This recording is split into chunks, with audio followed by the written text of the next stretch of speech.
It seems every man and their dog are starting a new LinkedIn newsletter just to get AI to cite them. Unfortunately, most are just damaging their brands. I've done 139 editions. Here's how to get them right. G'day everyone, I'm Michelle J. Raymond, and this week, listeners, we're going to be talking about one of my favorite formats of content on LinkedIn. That is the LinkedIn newsletters. And I can only describe this right now as the newsletter gold rush, which was circa 2021, 2022, when they were first launched. And I swear to God, everybody had one. But as with most new features that happen on LinkedIn, when you're doing it for the wrong reasons, then these things tend to fall apart pretty quickly. And in this case, most people are doing it because LinkedIn's out there pushing with all their might the hype around LinkedIn newsletters and articles get cited by AI. And of course, everybody wants that right now. So away they went. And I've even had some people reach out to me right now and say, Michelle, there are so many invites that I'm getting. I'm just unsubscribing every which way. They're drowning in rubbish. That is not how you get cited by AI. So in today's episode, I want to talk to you around the common mistakes that I see. And of course, what makes a great and successful LinkedIn newsletter that your audience will love. Oh, and by the way, hopefully you'll get cited by AI, but I promise you that's not the reason you should be doing this. That is probably the number one place where things come unstuck. So let's get into the most common mistakes that I see. Before I get into the most common mistakes, let's have a quick chat around why everybody's rushing into LinkedIn newsletters. And as I said at the start of the intro, I absolutely love them. I have done several podcast episodes on them over the years, and they have always been my go-to format. I've done 139 editions on my personal profile, not too many over on my company page. That's not part of my strategy. I've helped clients launch them, and I know exactly what it takes. The thing that I love about them the most is that LinkedIn newsletters allow you to take advantage of the community that you've already built on LinkedIn. So they're native on LinkedIn, so you don't have to go to a third-party platform. So I love that. LinkedIn actually helps you build subscribers. So winning every time someone follows your page or connects with you as an individual, they'll be automatically invited to follow the newsletter. So that makes it really easy to build subscribers. And that I would have to say is probably one of my main features. Another reason that I love LinkedIn newsletters is that I love long form content. I love reading. I love deep dives. And that's my preferred learning style. And so for me, when someone has a great newsletter, I'm there for it from top to bottom, no matter how many minutes it takes me to read. They grab my attention, and most importantly, they hold it. And I feel like it's been a valuable use of my time. And of course, yes, there is the AI search results that are happening right now. LinkedIn are promoting articles. A newsletter is just a LinkedIn article with subscribers. So that's the only distinction between the two. Why do I love them? Number one, you get to leverage your existing community on LinkedIn, whether that's on your page or whether that's on personal profiles. You really can access that community because the first newsletter that goes out goes to every single one of your connections and followers on an individual newsletter, or every single one of your page followers. It is the one and only time that this happens on LinkedIn. So please listen to this whole episode and do not waste this free kick, because if you get it right, you increase your chances of having a good amount of people subscribing.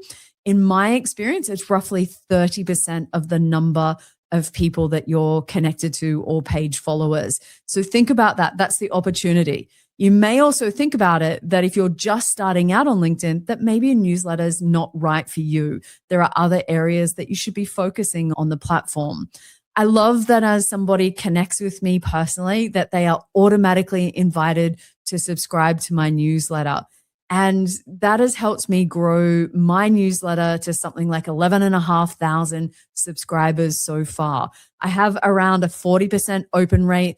The analytics on newsletters right now have a long way to go. And I know that's what holds some brands back. But I've been speaking to the Pages team and they tell me that good things are coming. So I keep my fingers crossed, as always, that's the case. So lots of upside. Yes, they are indexed by Google and therefore accessible to large language models. And you have a chance of being cited by AI. But just because you put one out there, if it's rubbish, it's not going to get cited by AI. And that is the absolute worst way that you could do a LinkedIn newsletter. When you create one, we need to focus somewhere else. I don't know. What am I going to say? Your audience, the people that your business serves, your target customers, your B2B buyers. This is who we're writing these newsletters for. Now that I've given you all of the upside, and there is a lot of upside to LinkedIn newsletters, let's talk about some of the common mistakes that I see with newsletters that your brand should be avoiding if you're starting a new LinkedIn newsletter, or maybe you've got an existing one that you really want to level up. What are some of the mistakes that I see starting with newsletters? Now, number one, I'm going to go with the ghost town newsletter, and that happens with company pages as well. But what happens with the ghost town newsletter? You get a big rush of excitement. Everybody wants to launch the newsletter.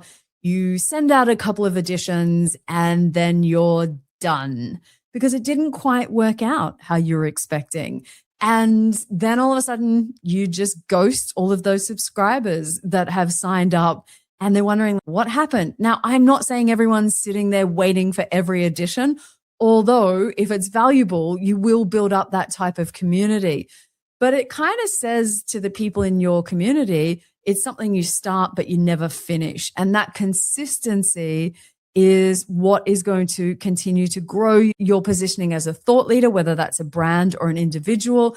And for buyers, it says to me also that you don't have that discipline, that you just jumped on the trend and then you used it and then you disappeared and jumped on to the next one.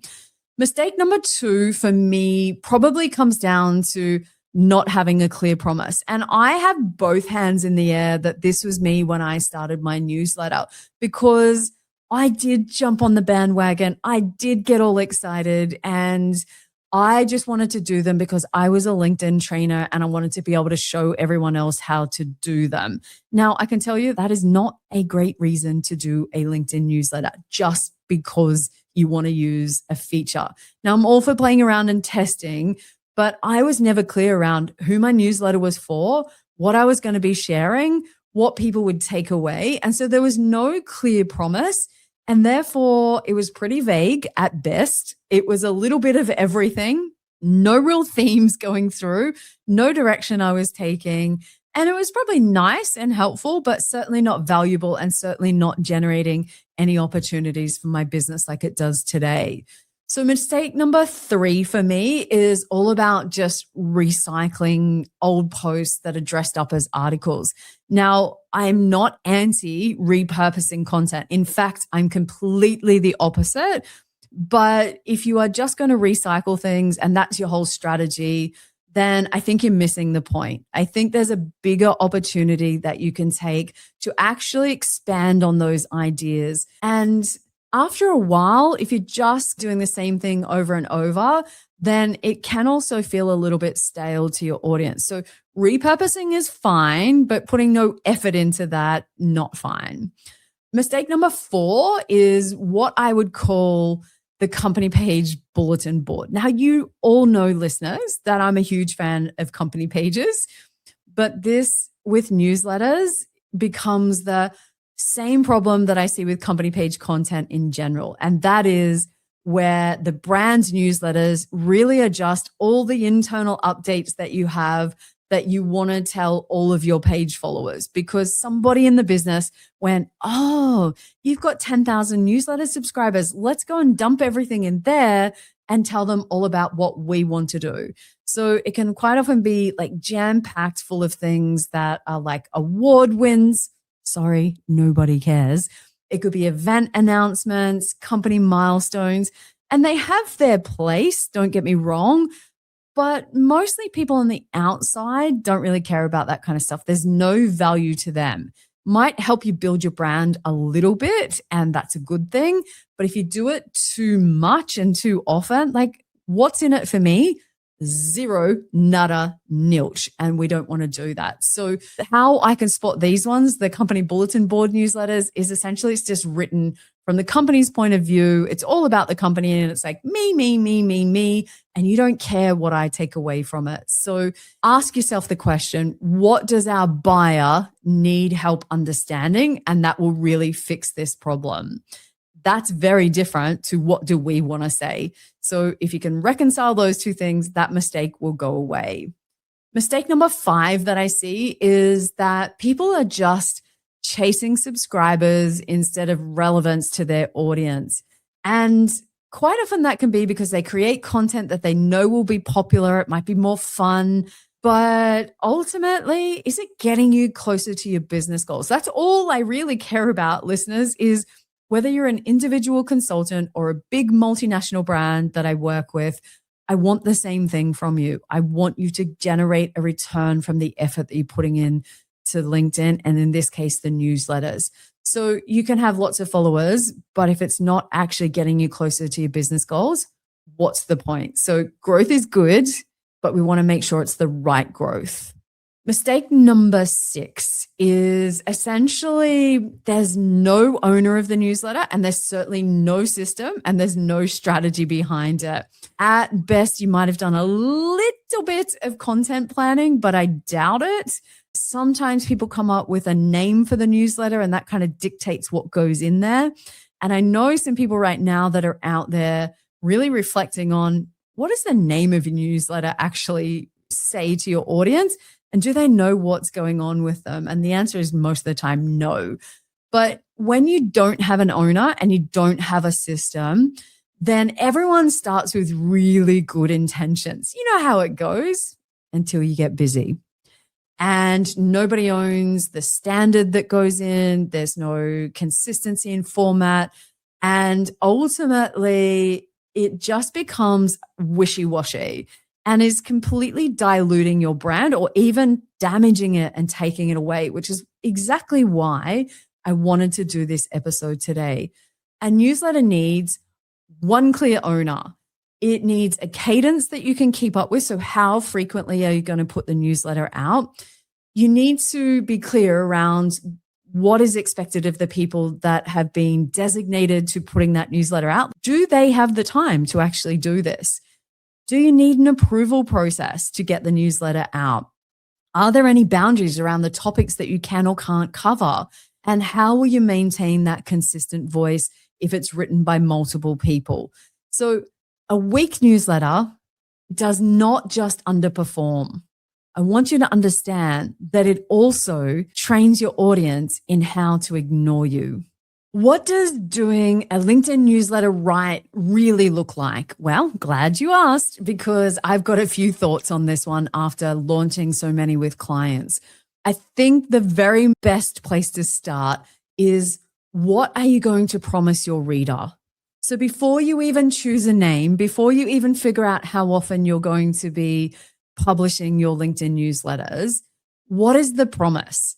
And you can use this to try and figure it out. This newsletter helps, in brackets, who do what so that they can have what outcome. So I'll say it again. You can use this filter that says, this newsletter helps who do what so that they can gain what outcome. So it's one audience, one main topic, and one clear reason to subscribe. And if it's too broad, then people will automatically exclude themselves and pretty much your newsletter becomes forgettable. What's the next thing that I think people should focus on? And I'm very clear around this one. I think you should serve before you sell. And a newsletter very much can support your business goals. And as I'm not anti-selling on LinkedIn, far from it, I am not part of the brigade that says don't be too salesy. But I don't want the newsletter to come across like it's just a sales brochure. It doesn't mean you can't talk about your products and services, but it does mean that you have to earn that attention, earn that right to talk about how your product or service solves somebody else's issue so that they can have that outcome that you've promised. And I find that by teaching people, keeping them updated, giving them a different way to think or act, that's what's built my authority. And I had the best compliment just today as I record this, that somebody else posted around my LinkedIn newsletter saying it was the gold standard because I always delivered on these things that I'm sharing with you here. They'd unsubscribed because they were drowning in newsletter requests, but mine was one that they look forward to week after week. Why? Because I always serve my audience with that newsletter. That is never, ever something that I compromise on. Doesn't mean that inside every single newsletter, you will always find something from me promoting my services. I've earned that right, and I am there to serve my audience and make it easy for them to buy from me. I think if I was to give you another tip, number 3, that would be choose the cadence that you can actually sustain over the long term. Cadence is just a fancy term for frequency. How often will you put your newsletter out? When you set the newsletter up, it will ask you options: weekly, bi-weekly, monthly. You are not stuck to that, but it's a promise that you are giving to the people that choose to subscribe. So if monthly is a good place to start, then start there. Don't try and go too crazy on this stuff, because most brands overcommit at the launch phase, which means they don't keep things going in the long term. So think about who in your team actually has capacity. Is there an approval process, and are those people available to make sure that the newsletter doesn't get stuck in approval purgatory, waiting forever for somebody to give it the little seal of approval? Are there quality standards that you need to write up first? And who are the people in the business that actually have the subject matter expertise that you can leverage to make this really valuable?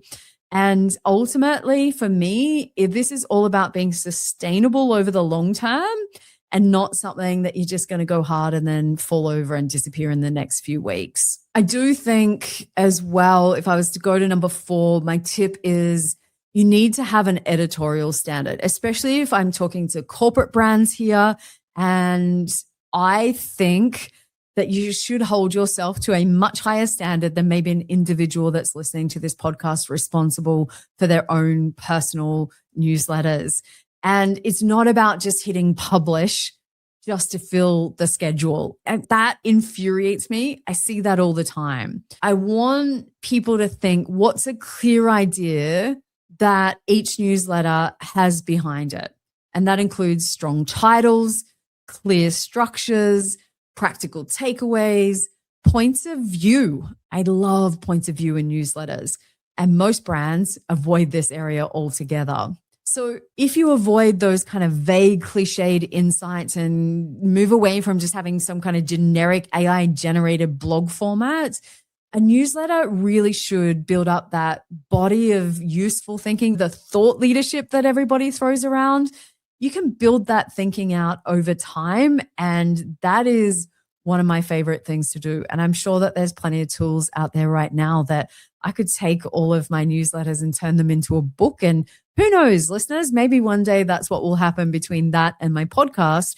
I'll be able to bring all of that thought leadership together. At the end of the day, you can't just grow a newsletter by chasing every single subscriber. It is about making sure that the people who do subscribe, you deliver to them exactly what you promised, and making sure that the additions that you create are in service of that audience is the fastest way to grow, because you'll have them not unsubscribing, and it will also start to become something that if you create it through the company page, I love when I start to see employees reposting, sharing, and sending that to their network, because that's how everything really should come together.